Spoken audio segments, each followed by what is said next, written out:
morning, fancy meat computers. How's everybody doing this morning? I see I have a lot of people in the chat. I've got 65 concurrent viewers. Actually, it's kind of interesting. Sometimes the my tally is not as accurate as yours with respect to the number of people who are concurrently viewing. So there you go. So hopefully all of you had a good day yesterday and will have a good day today. There are no announcements. So far as my awareness extends, we have not had any updates since yesterday. So we shall just continue right on with our lecture material so that we can get through as much of it as possible. So that you guys are as prepared as possible when it comes time for you to start actually trying your hand at programming. The craft of programming, the object of these lessons, the mathematical tool that's going to change your life. My sub count went up. Wow! Yes! Like and subsnurb, please. Yes, if I can get my subscriptions up to 1,000 subscriptions, then I get to be an official YouTube channel, and I get to make money off of it, hypothetically speaking. 101, haha, that's pretty good. It says 85 on mine right now. So, yes. All right, let's do this. So, yesterday we were talking about programming languages. We talked about the origin of programming languages and how programming as an occupation has been extended through the ages. Believe it or not, originally you had to program on punch cards. As we gradually improved our computers, we came upon this idea, hey, just a thought, what if we stored the program inside the computer's memory? And then, the rest is history. So, is the audio delayed? Am I getting an audio sync problem? Ooh, let's see. Oh, I do have an audio delay. Okay. Let me just fix this then. Alright.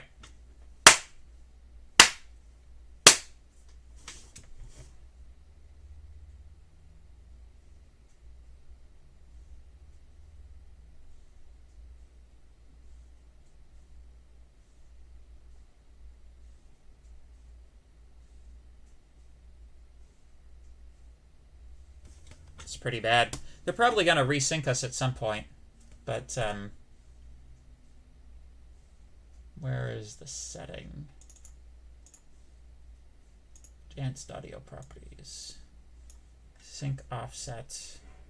Audio input capture. I'd say that's a good 600 milliseconds. So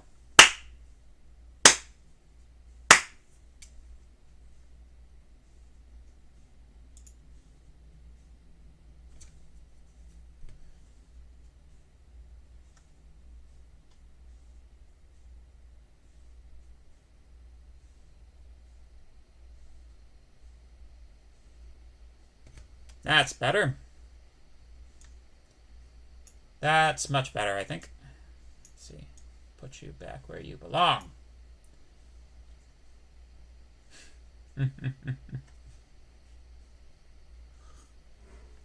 No, it's like dop, something like that.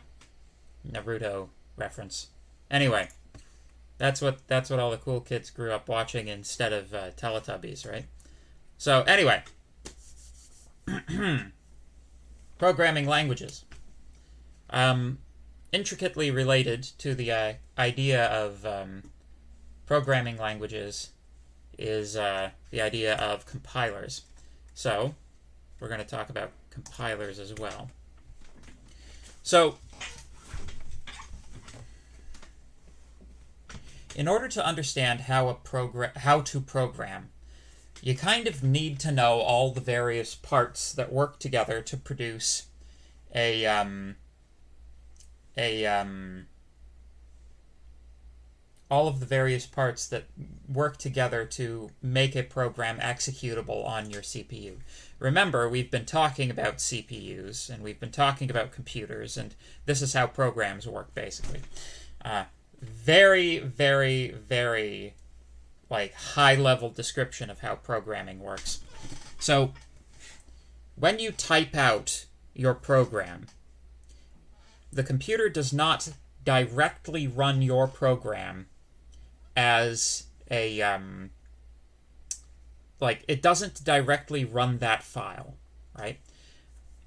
A lot of work goes into making it look like the computer just directly runs your file, but it's not actually the case. The language that is spoken by your CPU is one that's it's the language of the machine.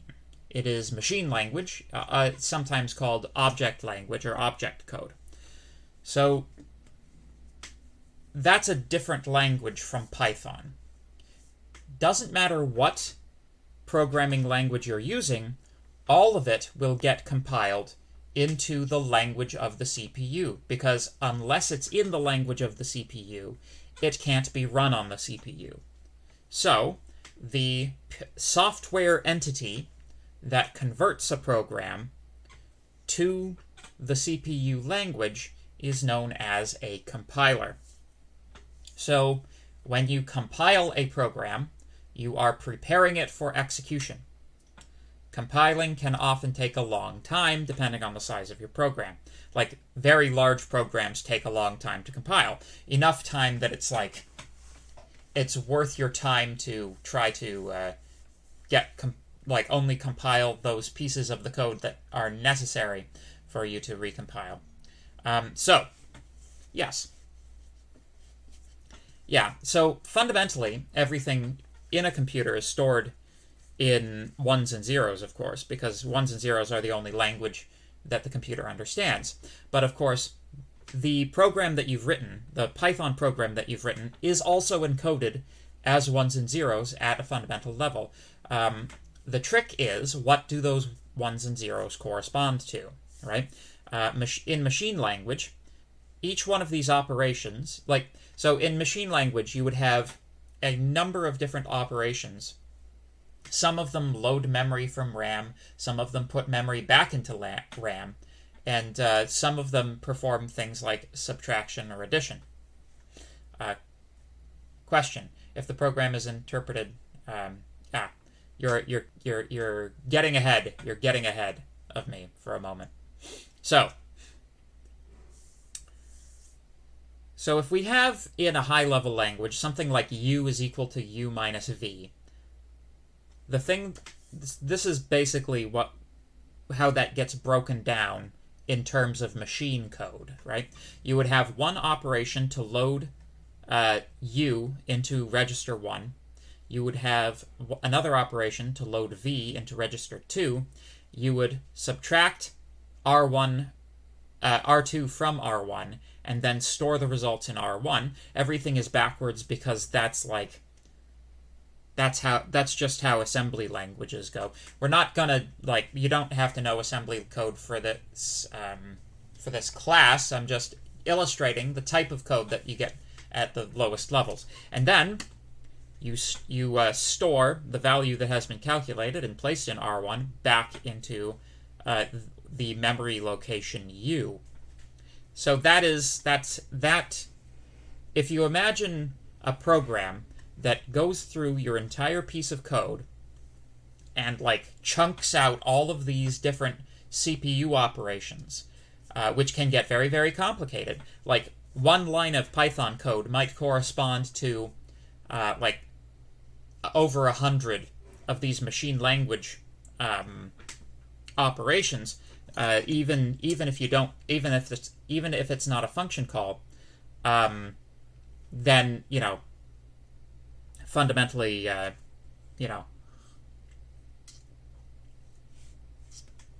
it's just good to be aware that this is happening. So, 2 questions. If the program is interpreted, will the program still be converted to machine language? Yes, it just converts it to machine language one piece at a time rather than all at once. We haven't really talked about what an interpreter is. Python is an interpreted language and not a compiled language.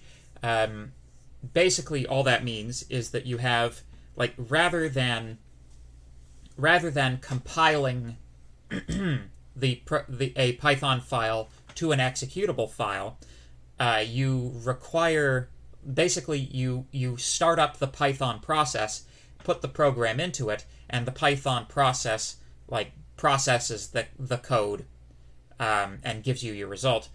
So you kind of have a layer of insulation between you and the hardware, right?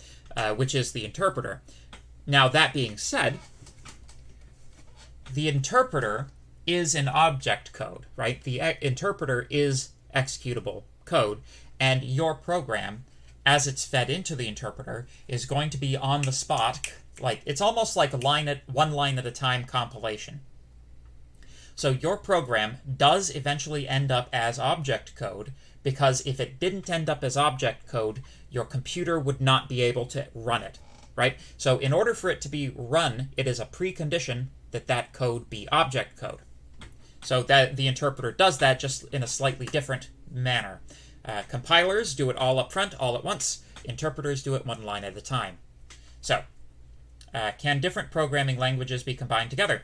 As a matter of fact, they can, and we're going to have an example of that later on in the course when we do a little bit of SQL programming inside of the Python environment.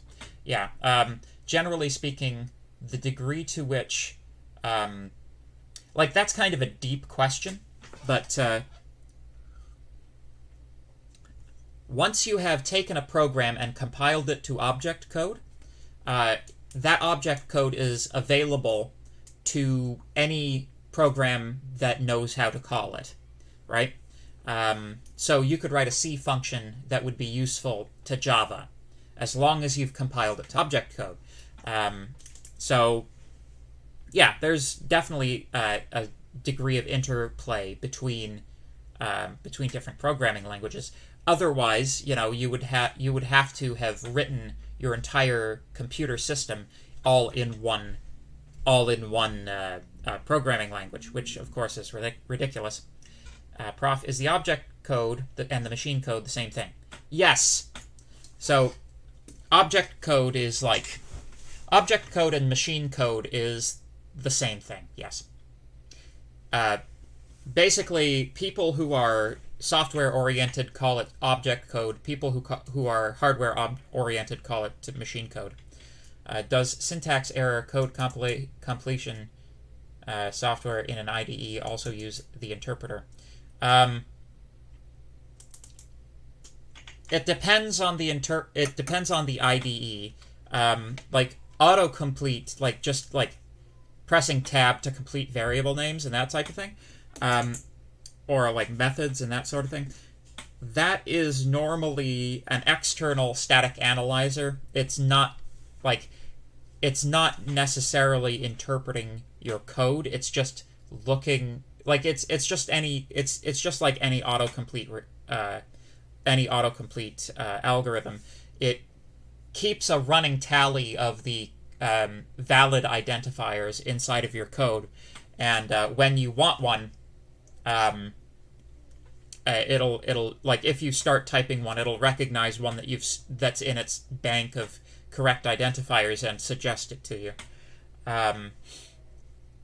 SQL is a database management system. Yes, SQL is I'm not sure what it stands for, but it's we're gonna be doing a little bit of databasing at the end of the course, which hopefully people will find interesting. Usually people find the database unit pretty interesting. So, differences in programming languages. So we're going to talk about some engineering trade-offs with respect to programming languages. There are many programming languages in the world. I kind of think that programming languages are a bit like religions.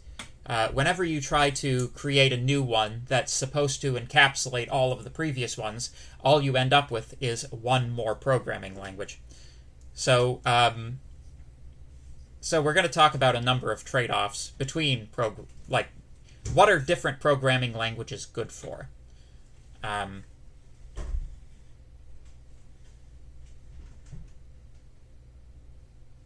What is the difference between colon equals and equals? So colon equals is assignment. It's different from equals in the sense of like algebraic math.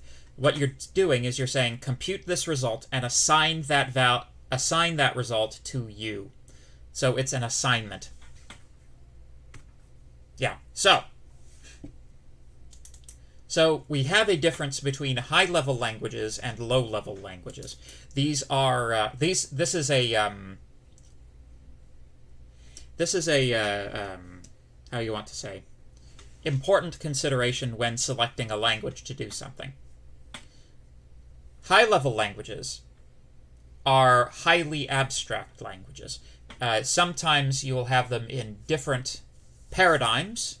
Haskell, for instance, some of you will be taking 1JC3. Haskell is a functional language and a high-level language. Python is a high-level language and an imperative/object-oriented language. R is actually primarily used for statistics. So what a high-level language does, and incidentally, the difference between high and low here refers to level of abstraction.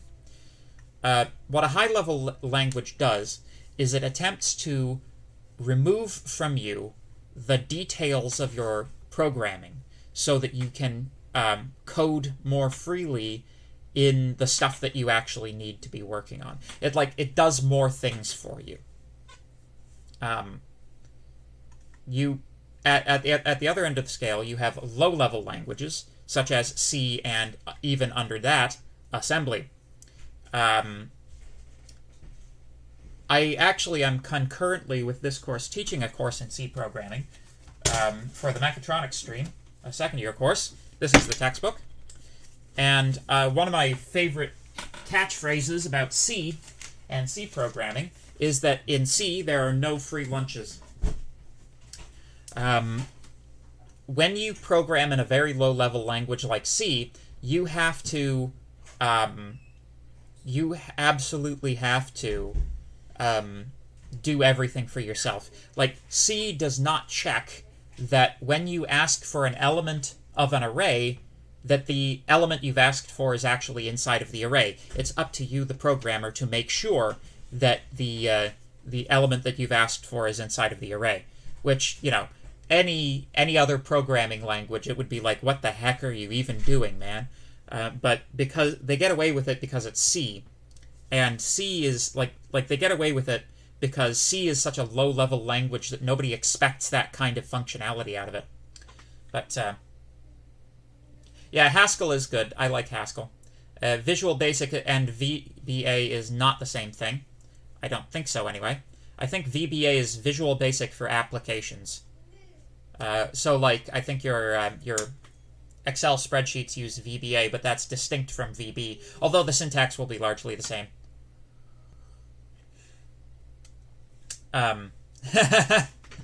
Haskell is kind of controversial, but...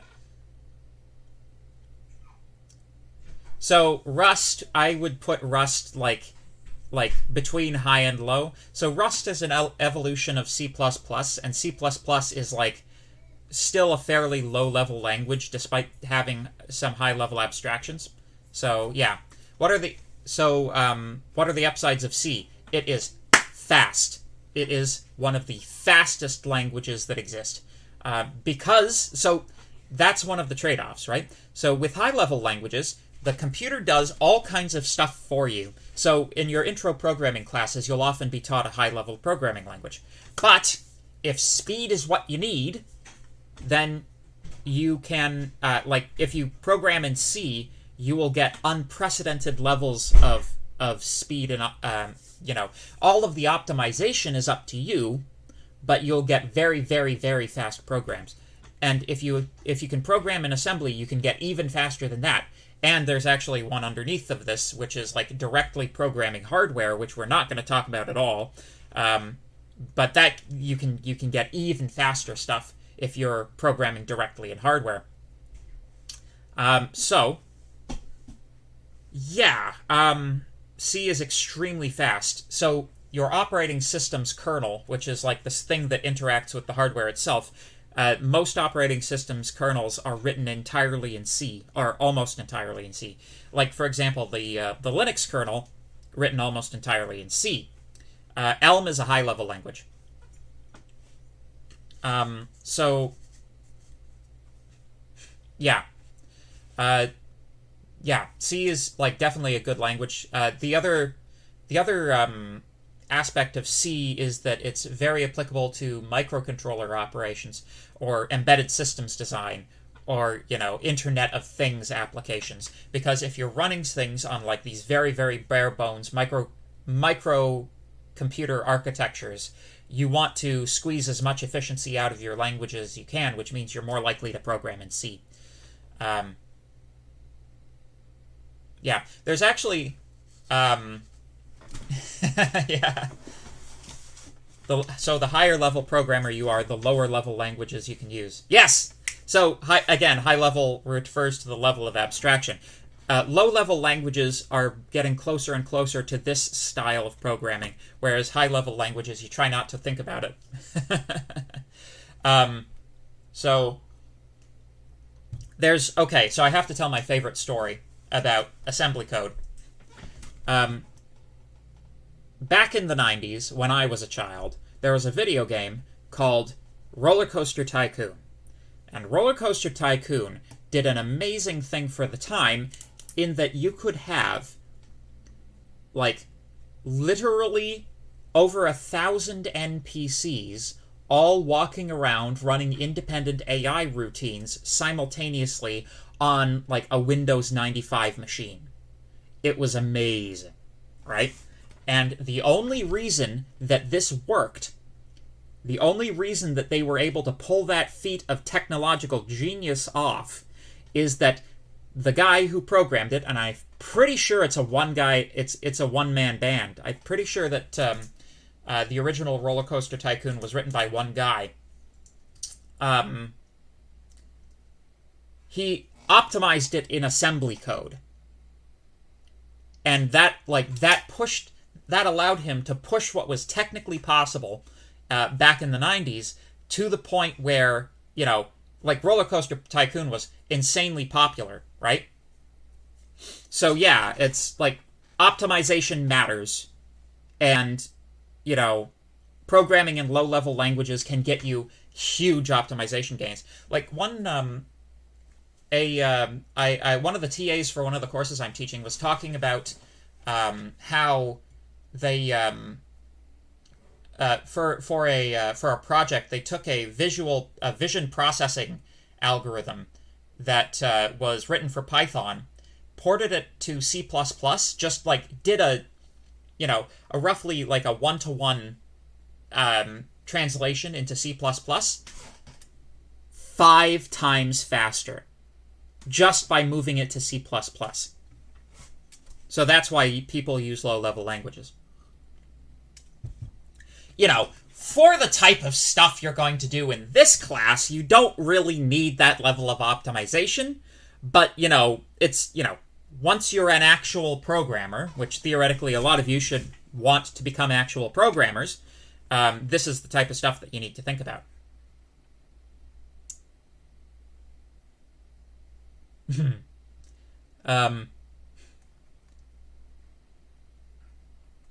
Yeah. Is there a way for computer science students to take mechatronics courses in the future? Oh, do not worry about learning C programming, my friend, because guess who is probably going to be running your C programming course that's also combined with a Linux skills course next semester and has 2 thumbs? This guy. We'll get there, my friend. We'll get there. Just hope they don't hire a full-time guy that takes my course. But 1xc3. 1xc3 is a cool course. But yeah, anyway. So, here's our next trade-off. Application-specific versus general purpose. So, these types of languages, we sometimes call them DSLs, or domain-specific languages. But basically, some languages are only useful for very, very specific things. And that's fine. We don't care that they can't do anything else. Like, you don't care that you can't do a web page in SQL, because SQL is for databases, right? And HTML is for web pages. You want to become a Linux wizard? Yeah. Yeah. Fist bump. So yeah, nobody cares that an application-specific programming language can't do everything, right? Like, R is just for statistics. You wouldn't want to try to write a kernel in HTML. It doesn't make any sense, right? Because it's only for a specific thing. Whereas, you then also have general-purpose languages. General-purpose languages can do a bit of everything. You kind of get this trade-off where something like Python has a huge number of libraries, right? You can do databasing in Python, you can do web pages, you can do statistics, you can do graphing, you can get it to do MATLAB stuff. You can do like a hell of a lot in Python, but it doesn't ever do any of those things quite as efficiently as a language that was made specifically for that purpose, right? So, like, Python can do databasing, but it's not as good at it as SQL. Same thing with C and Haskell. So what we're learning in this class is, like, general-purpose programming. So there you go. Oh my god. Yeah. So the other trade-off that we have, of course, which we've already alluded to, is the difference between an interpreted and a compiled language. Program source code is translated into machine language at runtime, sometimes line by line, which makes it easier to debug. Interpreted languages. Python and R are both interpreted languages. Java and C are compiled languages. Program source code is translated into machine language in advance. So the advantage with interpreters is that they're easier to debug, hypothetically speaking. I'm not sure I actually buy that, but you know. And the advantage of compiled languages is that they're faster to run. I'm not sure I would actually agree necessarily that Java is a compiled language because it has to run inside of the Java virtual machine, but yeah. So, questions. What about Java and C++? On this guy, Java and C++ are both general-purpose languages. Are embedded domain languages general-purpose languages because it combines general-purpose language with domain language? Yeah, it's like, you know, there's a reason that there's a continuum here, you know? Like, languages will vary in the degree to which they're application-specific or general-purpose. So you can take a general-purpose language, make like a version of it specifically for a specific application, and you can have like something in between. As one of your colleagues has pointed out, Unity, I would say the C# scripting abilities of Unity, which is a game engine, this is somewhere between general purpose and application specific. Like, you've got all of the general purpose tools available that come with C#, but you also have a bunch of application specific stuff thrown in, which is, you know, specific to game design and the Unity game engine. Yes. Okay, Vim is okay, but, you know, there are better editors. I don't want to start the editor wars in the chat, but everybody put your favorite editor in the chat. Generally, I use Gedit for most things because it's good enough. Yeah. C# is not just upgraded C++. It's like draws influence from a lot of different places. Like, I would actually I consider C# to be more of an extension of Java than it is an extension of C++. But there you go. Yeah. Ha! That's somebody in the chat just randomly confirmed what I was saying. Yeah. VS Code, you'll find once you get into Linux land that VS Code might not be your best choice anymore. MS Word, MS Paint, so stupid. Anyway, I hope that was intended as a joke. But anyway, so interpreted versus compiled, we've kind of talked about that. So let's talk now about differences in programming languages. So very roughly, there are 3 primary domains of programming language. You have imperative or procedural languages. These are programs which are a sequence of operations. You enter instructions one at a time, and the computer converts those to different instructions. So you are fundamentally programming in instructions. Programs are sequences of operations. Object-oriented languages are generalizations of imperative languages, and this is the type that's used in this course. So, when we say imperative, think Harry Potter, think the Imperious Curse. You are being imperial. You are deciding what the computer is going to do. You are sending it instructions which it has no choice but to execute, even if the instructions are bad and it causes the computer to crash. Declarative, or functional languages, these languages focus on the relationships between different programming entities. No one said Emacs. Yes.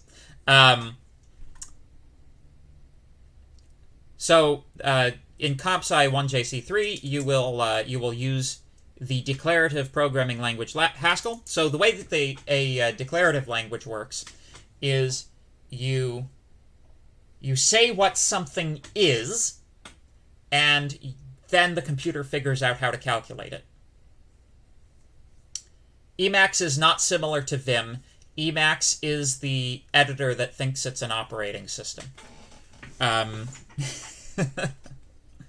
So yeah, with declarative languages, you say what something is, and the computer figures it out.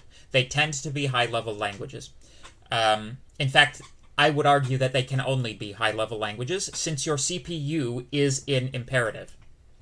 Like, your CPU's machine language is an imperative language. So imperative languages are closer to the machine code. Imperative languages, you say what to do. Declarative languages, you say what it is. And then, of course, we have a tiny vestigial logical language hanging off the side. So logical languages, you program in abstract mathematics, and they're primarily used for reasoning about logical statements. We're not going to learn them in this class. You probably won't touch them until 3rd year. So.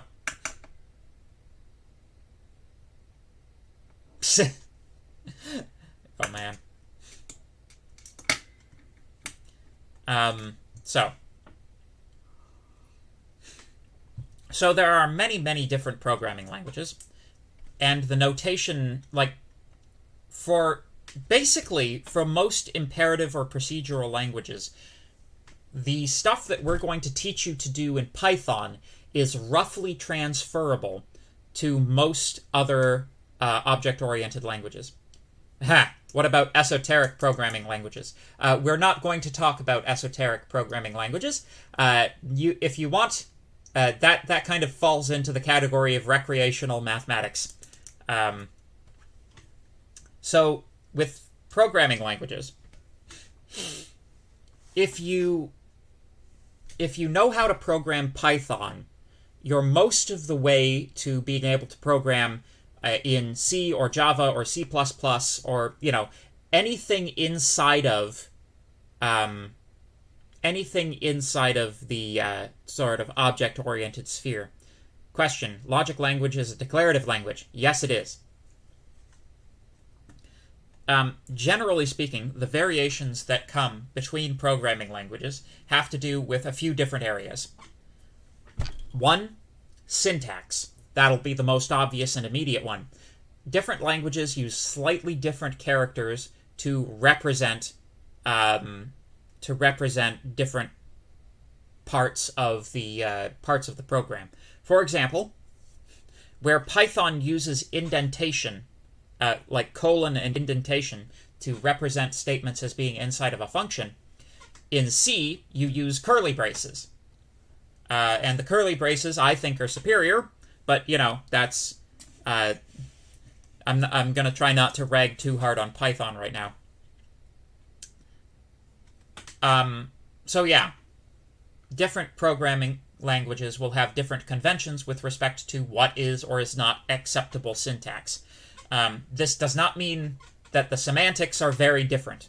So if you're not... Okay. So syntax is the grammar of the language. Semantics is the meaning of the language. Syntax is what you write, and semantics is what you meant. Right? So, yeah. Languages will vary in their degree of safety. With respect to type checking, making sure that, you're using the correct operations on the correct types of variables. Like some languages check types statically at compile time. Python checks it dynamically because, of course, it's an interpreted language and everything is dynamic in Python. And C does little to no type checking. So you can... The slide calls this support for large programs, but I would call this abstraction mechanisms. The better the abstraction mechanisms in the language, the larger the program you can theoretically create. In Java and Python, we have classes and exceptions. C does not have either of those things. C definitely does not have classes or any object-oriented stuff whatsoever, but you could make an argument that C does do signal handling, which is kind of like exception handling. So you can kind of get C to do exception handling if you feel strongly about it. But anyway, instructions and standard libraries. One of the biggest differences you'll find between programming languages is the well-supportedness of their libraries. So Python has an enormous amount of libraries that do everything from, as I said, like statistical work, graphing things. You can get it to do like MATLAB type stuff. You can get it to do database type stuff. You can even get like artificial intelligence researches using Python to a large extent. I can't understand why, because presumably they would want to optimize it at least a little bit, but, whatever. It's what everybody knows. But yeah. So some languages have very poor library support, and that will often mean that you won't use the language. And portability to other platforms generally isn't a consideration these days. Most things are portable, but, nevertheless. Questions. If C doesn't have exceptions, how do you know if you did something wrong? It just crashes. It just crashes. Is that what dinosaurs were coded with? Dinosaurs were coded with DNA, just like us. So Python, then. Python is a general-purpose language. It is primarily imperative or procedural. You can use it for object-oriented. You can even use it for a little bit of functional. This makes it a quote-unquote multi-paradigm language, but it is primarily and natively an imperative language. It's actually very highly C-based. Python is a high-level language. It supports many mathematical data types, allowing programs to be abstract and easy to understand. It also has lots of standard libraries. It is an interpreted language. It compiles to an intermediate language and interprets the intermediate language. This makes playing around in the Python environment quick and easy, allowing easy exploration. When I pull up my terminal and I start messing around in the Python interpreter, that's because it has an interpreter. I can't do the same thing in C, because C is not an interpreted language. Python is dynamically typed. It has compact and intuitive notation, in theory, which is why it's used for intro programming courses, such as this one, and it's widely used in industry, primarily because it's been used for intro programming for a long time, and you can, get through grad school in, the science department by just knowing Python. But, if you're an actual computer scientist, you're going to have to learn stuff other than Python. So here's questions. You'll often have to depend on the return value of the functions you call. Yes, that's true. How do you tell if a C program buggers up? Yeah, you have to check it yourself. After crashing, do you need to recode everything? No. You will presumably have saved the file to your file system before you executed it. Very rarely, it's not really possible on a modern operating system to destroy the operating system with a bug in a program. This is one of the problems that they solved back in the 80s.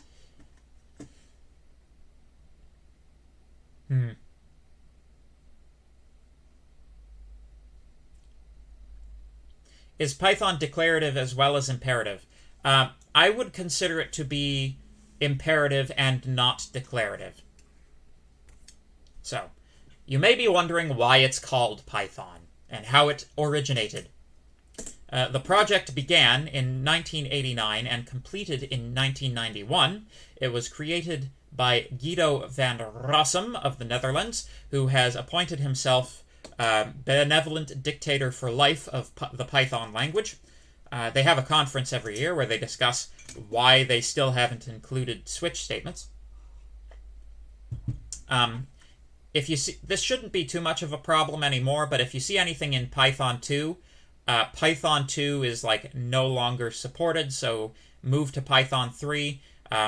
Python 3 is the one that you want. If you're downloading a Python implementation, make sure it's Python 3. But yeah. How does one actually create a coding language? It's so funny you should ask. If you're in the computer science stream, then eventually you will be forced to take the class Computer Science 3 MI3, which is, in fact, types and programming languages. That's this is the textbook. I actually teach a class on this. It's a third-year class. How do you design... Well, this is... my class is about programming language design. You then take a course 3TB3, which is about actually building, the compiler itself that would implement the language that you've designed. But yeah, I teach a class on this, but you'll have to wait till third year.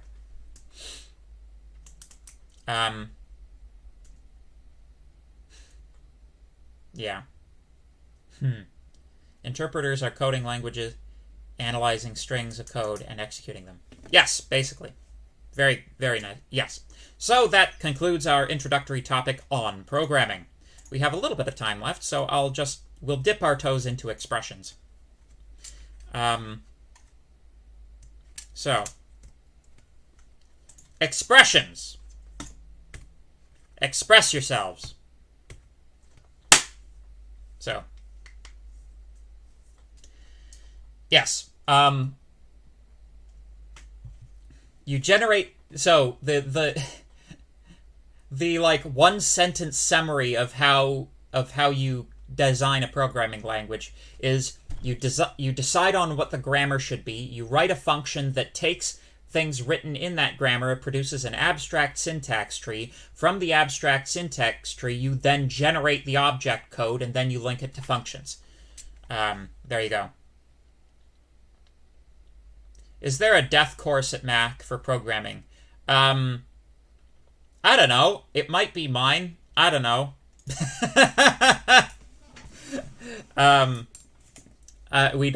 We'll try not to kill you. Yeah, Build-A-Bear, but for computer languages. A little bit, yeah. You like choose the syntax. That's like the bear's shell. You decide what language features you want to add. That's like the bear's clothing. And then the you writing the compiler itself is like you stuffing the bear. There you go. It's like Build-A-Bear. Yeah. So anyway, Python. We can do.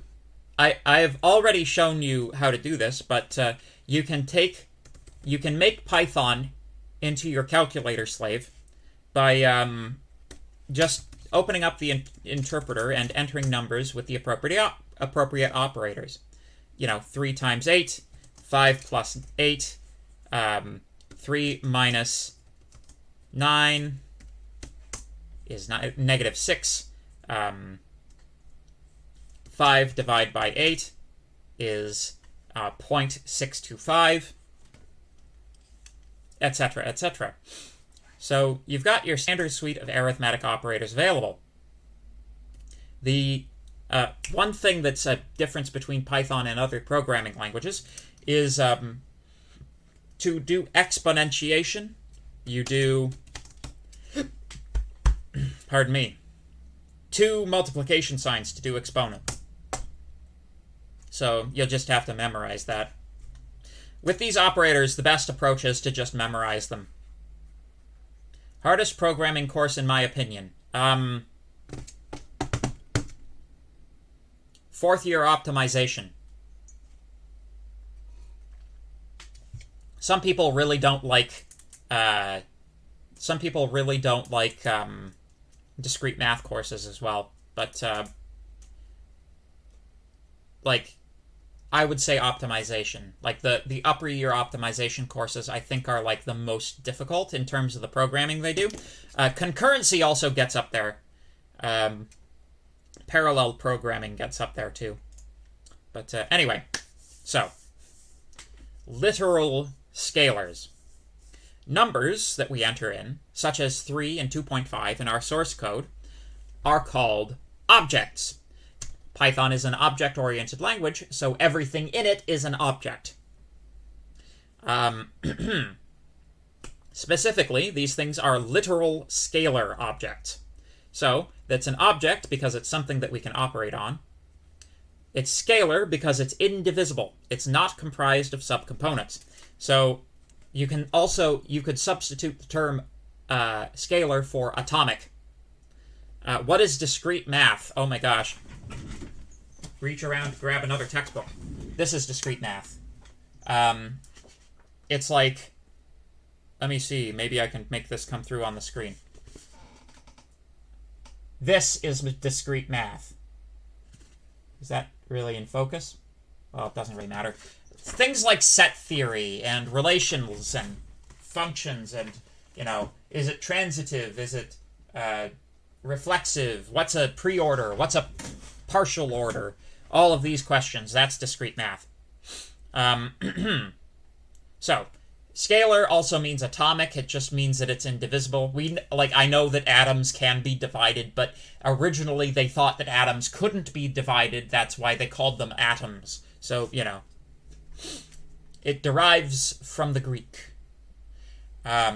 Literal means that it directly represents the thing that it's supposed to represent, as opposed to being the result of another computation.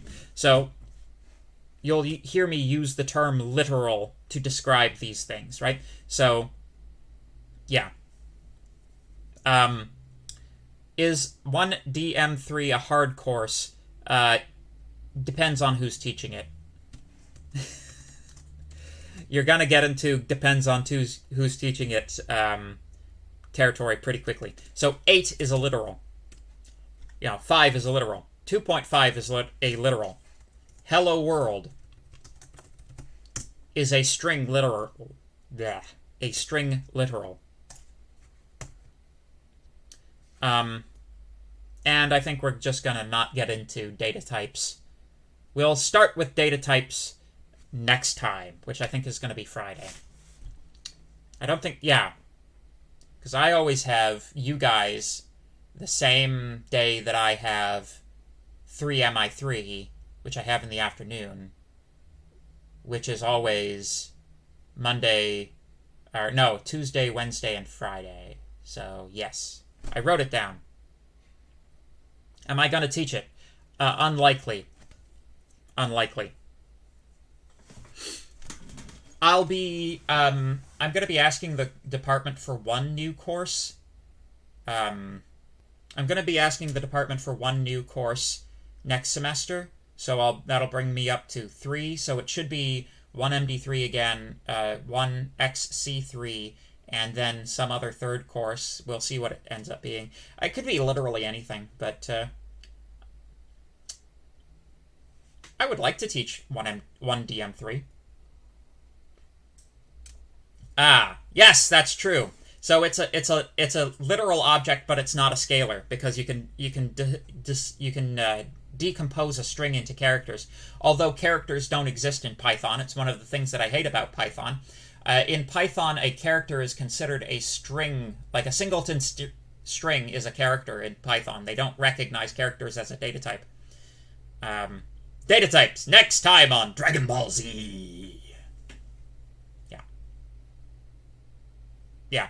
So, yeah, this is a literal, but it's not atomic. Because you can break it down to like H, E, L, L, O, etc. It's an aggregate type. That's a good way to put it. So, if there are any questions, I will answer your questions now. If there are not any questions, I will, get back to whatever it is I do when I'm not lecturing. Making slides for this textbook. That's what I do when I'm not lecturing. It's a really good textbook. It's a little bit on the old side. This is for 3MI3. The math is, reasonably...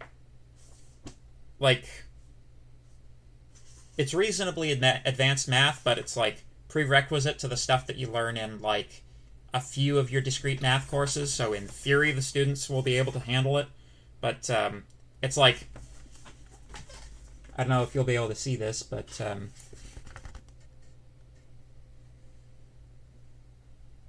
operational semantics of Booleans.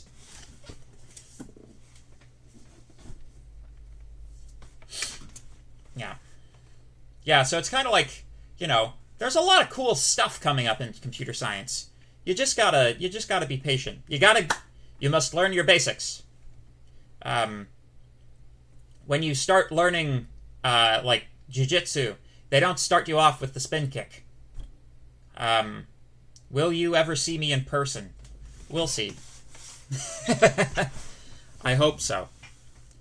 God, I hope so. We'll see, though. Well, it kind of depends on how the province and the country and the university, it depends on their continuing response to the pandemic, which, is kind of like a non-statement. Of course it does. But, last I heard from the university, the intention was to go back to full in-person classes in the winter semester. They might have overlooked the fact that winter is cold and flu season, and so we'll see if that actually comes to pass. I'm not optimistic that that's actually going to come to pass personally, but I've been kind of down about the whole, lockdowns thing. It feels like it's in perpetuity, from my subjective standpoint, it kind of feels like lockdowns are just going to be a permanent feature of life now, which makes me very sad because I prefer to teach in person. Can you swing by? Yeah, you can swing by for office hours if you want to just hang. Although, people who have actual questions take priority, of course. Yeah. There are no kicks in jiu-jitsu. Ha! Yeah. I'll modify it to throws in judo then.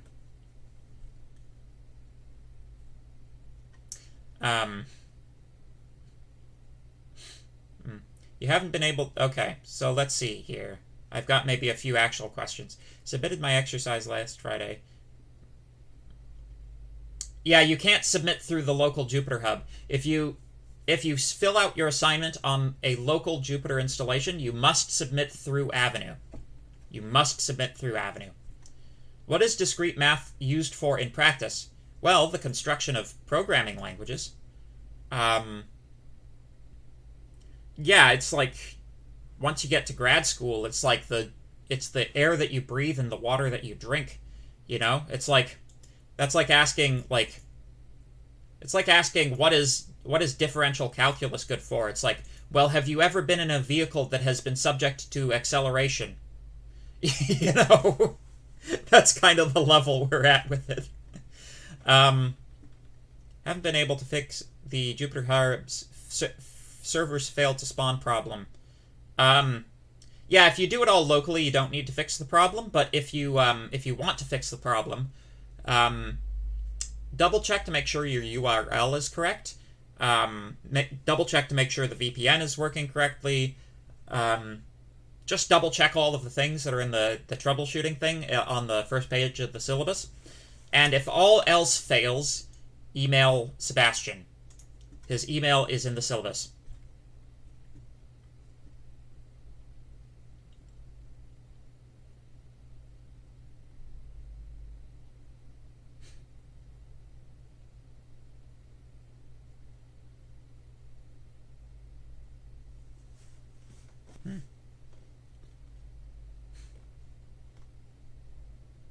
Can you get a job in CS straight after undergrad? A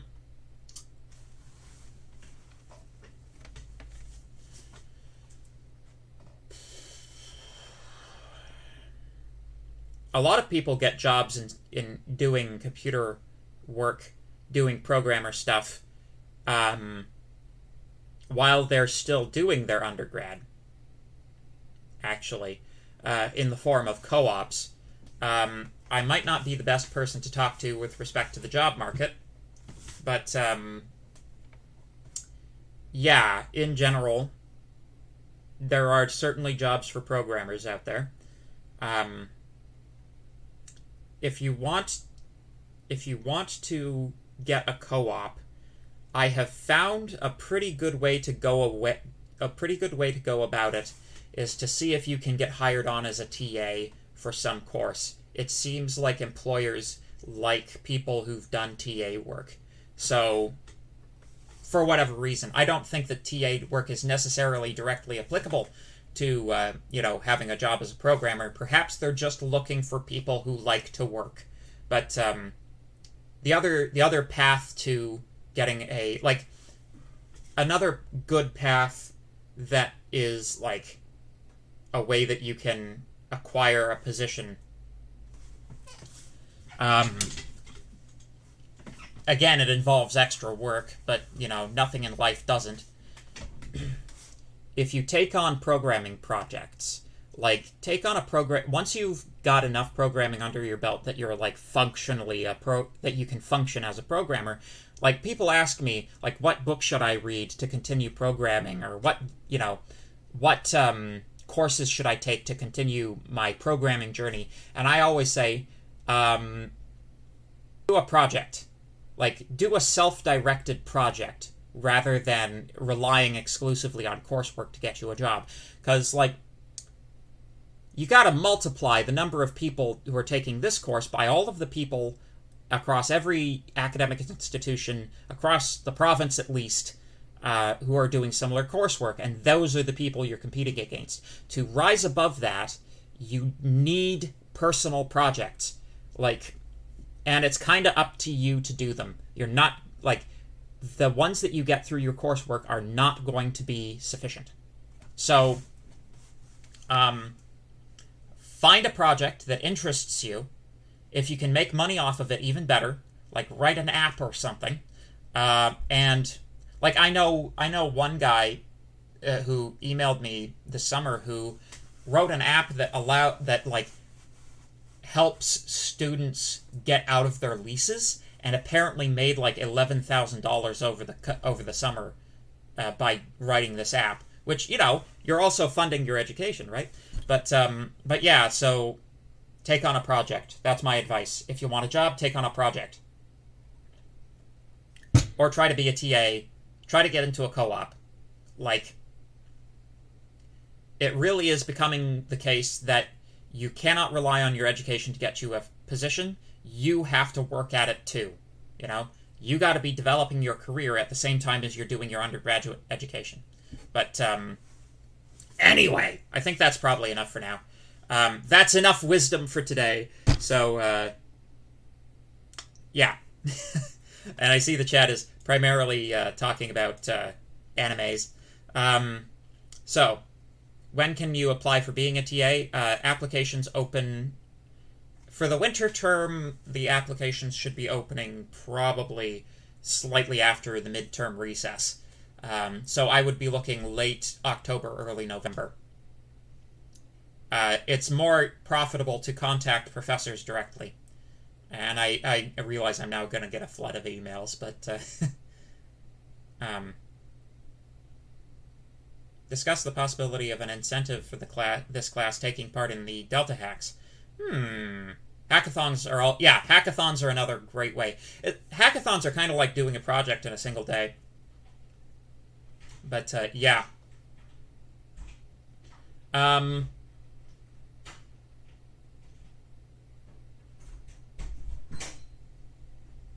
We'll see. We'll see. Anyway, I'm going to log off here. Thank you very much, everybody, for your time and attention today. Take her easy. Don't forget to like and subscribe.